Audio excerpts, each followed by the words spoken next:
So welcome to part 2 of this video series. In the previous part of the video we put together this scout mech, the idea of which is that it might be a mech that would track and hunt targets through like swamps and bogs. That's why it's got such long legs and also a sort of a camera attachment on the side, so it can sort of search for its targets and track them down. In this part of the video I'm going to be painting up the model, but I'm also going to be paying particular attention to the base. So I've been watching quite a lot of diorama videos recently, and I've become very struck by some of the people who do this, because there's some amazing stuff out there. So what I want to do is to add some clear resin into this to serve as some water, and also to add some vegetation and some mud, and try and come up with a sort of a realistic swamp scene to complement the model. I've been quite inspired by people who do diorama videos on YouTube, so I wanted to try some of the techniques that I've seen used, because some of them really do yield some very realistic results. So looking at the base first off, what I'm doing here is adding a surround of styrene plastic. This is a technique that I used on my previous mech build. I find that giving it a surround just helps contain all of the plaster and things that I'm going to add to the base, and stops it flowing over the edges. So I'm just gluing that onto the wooden base with some super glue. Now, as you can see, I've filled in some of the space here with polystyrene, and I'm now adding some plaster to the base and just sort of sculpting up a rough form.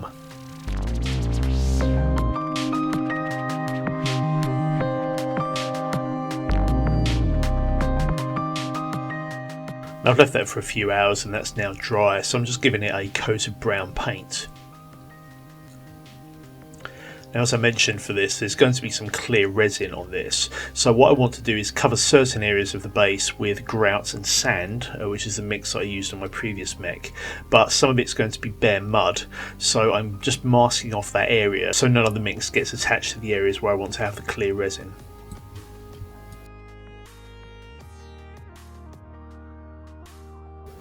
While it would probably be fine once this is all glued down and dry, I just want to make sure that the clear resin doesn't get contaminated too much.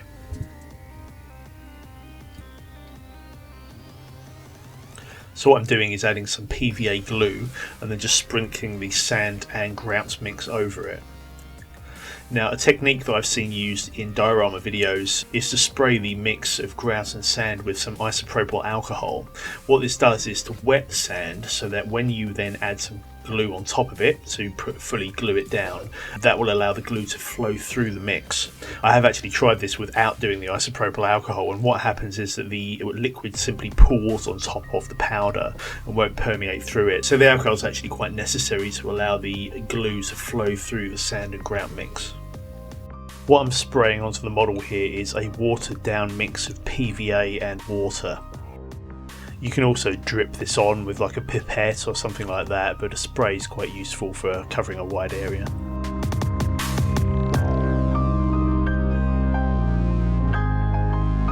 Now, one of the cooler and more realistic aspects of some of the diorama videos I've seen is the ability to actually add grass to it. Now, what a lot of people do is to build some static grass applicators, which is a device that creates a static electric field. So when you sprinkle your grass mix onto the model, it stands up, so you can get quite a nice realistic look. Now, I haven't built myself an applicator yet, although I do intend to. So what I've done is to buy this sheet of pre-made grass pieces. They're quite sticky, so you can just stick them on wherever you need. I don't need complete coverage here because it's meant to be a sort of a swampy area. I've also got some bags of other bits and pieces, sort of grass textures and flocking and that sort of thing. So I'm just sprinkling some of that on to add a degree of variance to the vegetation on the base.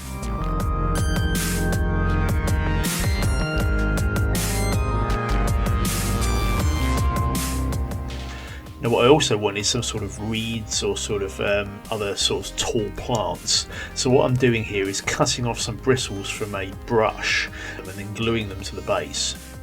I think this looks quite realistic as a sort of I don't know, marsh reeds or something like that.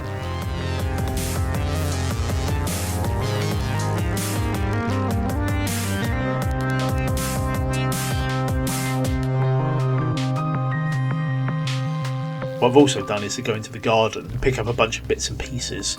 I think these are mostly roots from grass and some small branches and twigs and things like that. You need to make sure that you pick up some pretty small ones because obviously we're doing this at scale. But I think adding these in really does add a degree of realism to the base, so I think they look quite nice.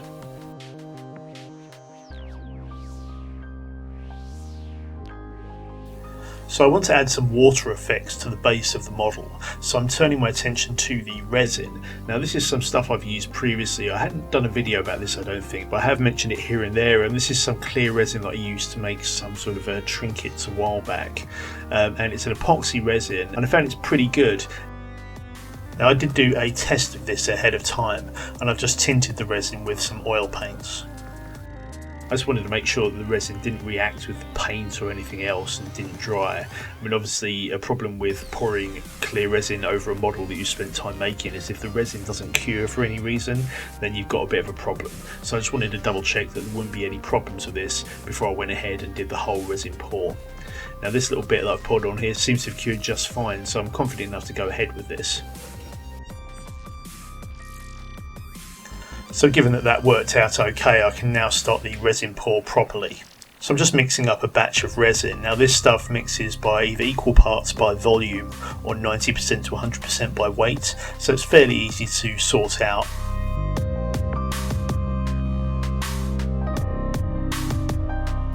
Now that's been mixed up, you can probably see that this has gone slightly opaque.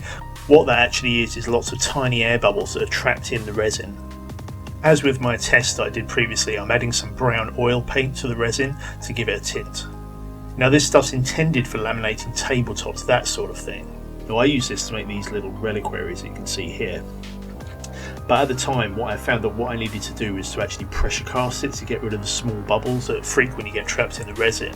Now I could put my entire model into the pressure chamber and pressure cast this as well, but I'm not entirely sure how it's going to react. It'll probably be okay, but I'm not sure I want to risk it. So I need to come up with another way of getting rid of the bubbles.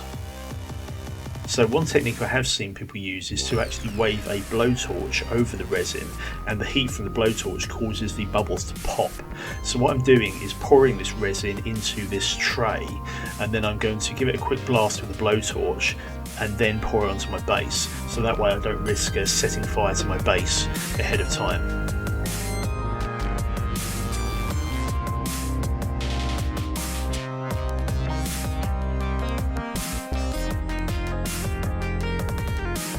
So there's the resin poured on, and as you can see there is still a degree of air trapped in it.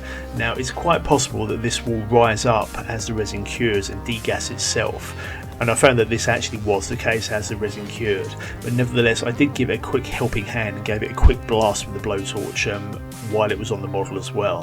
Now obviously that's a bit of a problem because I did end up setting fire to some of the reeds and things, so you've got to be quite careful with it, but that was a good way of getting rid of the trapped air as well. So there's my resin cured, and as you can see it looks pretty good on camera. There's some very tiny air bubbles here and there to the eye, but I don't think they really show up on camera. You can only really see them if you look very, very closely, so I'm quite happy with how that came out. So now that the resin's all set and this is basically complete, I can now cut down the surround around the edge to size. Now the one problem with the resin is that it's completely flat. Now that might be okay for a swamp or a bog because it's not flowing water, you know, it's stagnant water. Nevertheless, what I see a lot of people doing online is to use Mod Podge, the gloss version, and to put that on top of the resin, and as it dries it creates a nice ripply effect. So that's what I'm going to do here. One problem I did find with this is this also traps air, so there's some very tiny air bubbles trapped in the Mod Podge, which are still there now that it's dry. Now they're not too obvious, so maybe most people don't worry about it, but it's bothering me a bit, so I think what I might do for future models is actually try and pressure cast the Mod Podge.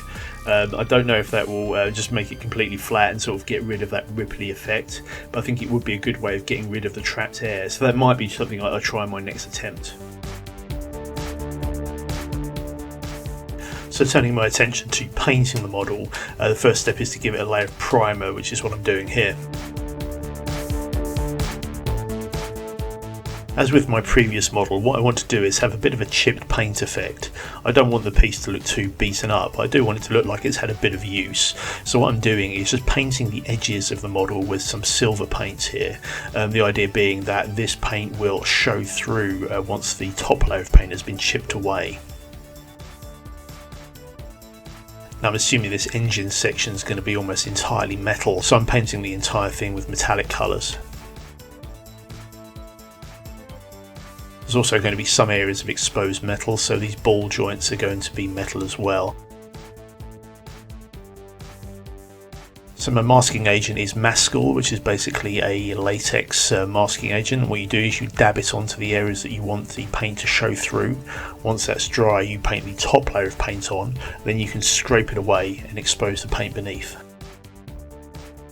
Now, one of the other concepts I have for this model is that there are some round panels which have some guns and also the neck section, and the idea with those is that they are going to slide over the globe of the head. So what I'm thinking is that some of the paint may have been chipped away here as those panels slide about. So I'm also adding some masking agent onto the sides and back of the model, just to sort of give the impression that these things have been moving about for quite a long time and the model's been worn down due to that motion. So I'm now applying my top layer of paint, and I'm using a dark grey here.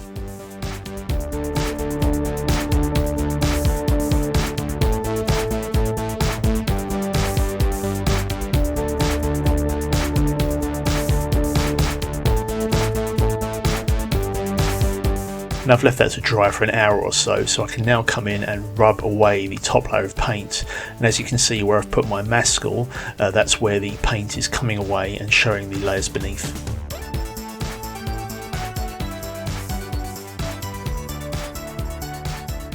I'm just adding some browns to the foot here, the idea being that this thing's been marching around in swamps and bogs for ages, so I figured that would be quite muddy.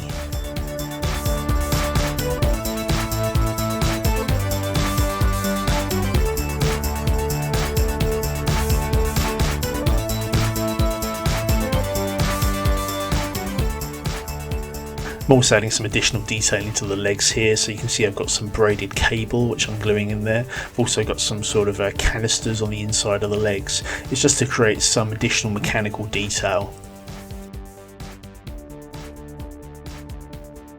I did feel I needed a little bit more variation in colour, so I'm just painting these side panels with a lighter shade of grey.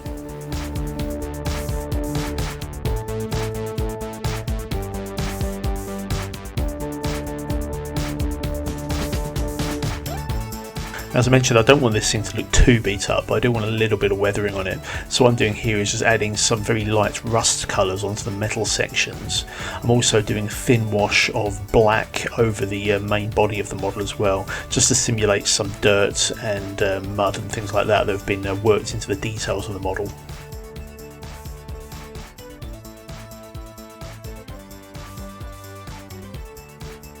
As I mentioned in the previous part of the video, I had fed some wires up through the legs into the main body so I could have some LEDs in the head. So I'm just soldering the two wires together here.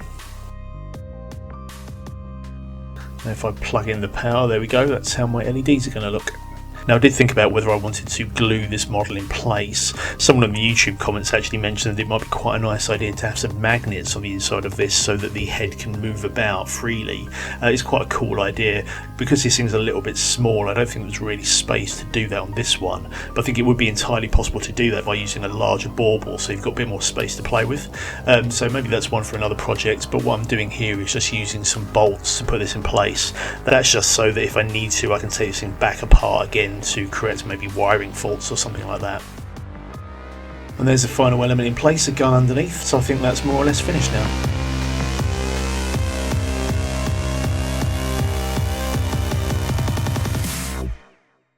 So there we go, I think that's looking pretty good. This came together a little bit quicker than my previous mech build. It is a little bit simpler, but I'm still really enjoying doing this sort of thing, so I don't think this will be my last robot either, and in actual fact I've actually got 2 or 3 on the go right now, so keep an eye out for future mech build videos. But for the time being, I think that's it, so thanks very much for watching, and I'll see you next time.